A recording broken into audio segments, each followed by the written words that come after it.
Sembra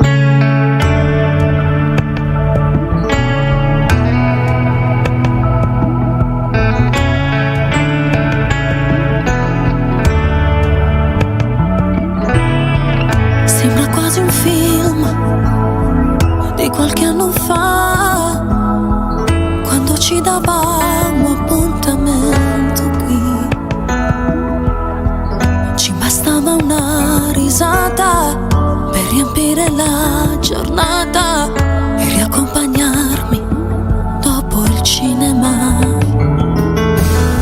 E ora sono qui, qualche anno in più, stesso posto ad aspettare te. Sempre bella ormai sposata, sei in ritardo e chiedi scusa, e negli occhi un po' di nostalgia. Un bacio sulla guancia e poi mi chiedi come va. Mano da cuor già, volesse già.